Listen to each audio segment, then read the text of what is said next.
आज की इस भागती दौड़ती डिजिटल दुनिया में हम सब कुछ बहुत तेजी से करना सीखते हैं, लेकिन एक ऐसी स्किल है जिसे हम अक्सर भूल जाते हैं, और वो है रुकने की स्किल, यानी डिजिटल पॉज। चलिए आज इसी की ताकत को समझते हैं। क्या कभी इस बात पर गौर किया है, हमें टेक्नोलॉजी का इस्तेमाल करना तो सिखाया जाता है, लेकिन हमें रुकना या ठहरना शायद ही कभी सिखाया जाता है। जरा इस स्क्रीन पर देखिए, हमें टैप करना, स्कैन करना और अप्रूव करना सिखाया जाता है फटाफट, पर रुकना, सवाल करना और सोचना ये हमें कोई नहीं सिखाता। हमारी सारी ट्रेनिंग एक्शन लेने पर होती है, रिएक्शन को कंट्रोल करने पर नहीं। और यहीं पर सबसे जरूरी बात सामने आती है। जब भी कोई जानबूझकर जल्दबाजी या अर्जेंसी बनाता है, तो उस एक पल में रुक जाना वो सिर्फ एक आदत नहीं, बल्कि एक बहुत बड़ी स्किल है। तो चलिए जरा इसके पीछे की साइकोलॉजी को समझते हैं कि ये डर आखिर हमारे सोचने समझने की शक्ति पर हावी कैसे हो जाता है। ये एक बहुत गहरी बात है। जब बातचीत में डर घुस जाता है तो फैसला हमारे हाथ से निकल जाता है। असल में डर हमारे दिमाग पर कब्जा कर लेता है और फिर सही और गलत में फर्क कर पाना लगभग नामुमकिन हो जाता है। इस टेबल को देखिए, ये सारी कहानी साफ कर देती है। जो असली लेजिटिमेट सिस्टम होते हैं वो आपको सोचने का पूरा टाइम देंगे। उनका बात करने का तरीका प्रोफेशनल और शांत होता है, और उनका लक्ष्य होता है क्लैरिटी और आपकी सहमति। वहीं दूसरी तरफ स्कैमर्स, वो जल्दबाजी मचाते हैं, धमकाते हैं, और उनका एक ही मकसद होता है डर और कंफ्यूजन पैदा करना। तो एक सीधा सा नियम याद रखना चाहिए, असली बैंक कभी जल्दबाजी नहीं करते, असली सिस्टम कभी धमकी नहीं देते, सच को साबित करने के लिए हड़बड़ी की जरूरत नहीं पड़ती। तो फिर इसका सॉल्यूशन क्या है? हल बहुत सिंपल है, रुकने की ताकत को अपनाना।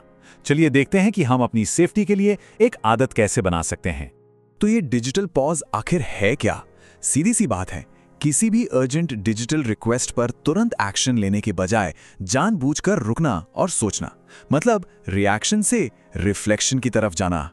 और इसे आदत बनाना पता है बहुत आसान है। बस 3 सिंपल बातें याद रखनी है। पहली, एक पॉज। कोई भी अर्जेंट रिक्वेस्ट आए, बस एक पल के लिए रुक जाइए। दूसरी, एक सेकंड ओपिनियन। अगर जरा सा भी कुछ गड़बड़ लगे ना, तो किसी भरोसेमंद इंसान से पूछ लीजिए। और तीसरी और सबसे जरूरी, एक पक्का नियम, कितना भी दबाव हो, ओटीपी या पर्सनल डिटेल कभी भी शेयर नहीं कर। लेकिन रुकिए, ये सारी जिम्मेदारी सिर्फ हमारी नहीं है। असली सेफ्टी सिर्फ पर्सनल लेवल पर चौकन्ना रहने से नहीं आती, ये एक साझी जिम्मेदारी है। तो एक ज्यादा सेफ डिजिटल माहौल बनाने के लिए कौन कौन जिम्मेदार हैं? इसमें बैंक भी हैं, टेक्नोलॉजी प्लेटफॉर्म्स भी हैं, और हम सब भी, यानी हमारी कम्युनिटी। सबसे पहले बात करते हैं टेक्नोलॉजी प्लेटफॉर्म्स की। उन्हें अपने सिस्टम को आसान और क्लियर बनाना होगा, इतना आसान कि कोई इसका गलत फायदा उठाकर किसी को धोखा ना दे सके। फिर आते हैं बैंक। उनका काम सिर्फ फ्रॉड होने के बाद चेतावनी देना नहीं है, उन्हें आगे बढ़कर पहले से ही लोगों को सिखाना और समझाना होगा। प्रोएक्टिव एजुकेशन बहुत जरूरी है। और सबसे जरूरी है हम लोग, हमारी कम्युनिटीज। हमें इन चीजों के बारे में खुलकर बात करनी होगी, अपने घरों में, दुकानों पर, दोस्तों के बीच, हर जगह।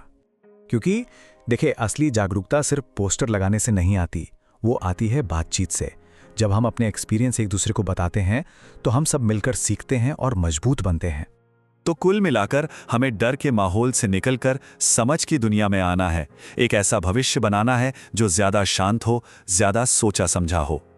और ये बात इस पूरी चर्चा का सार है कि आने वाला कल सिर्फ बेहतर टेक्नोलॉजी का नहीं है, बल्कि वो बेहतर और शांत फैसलों का है।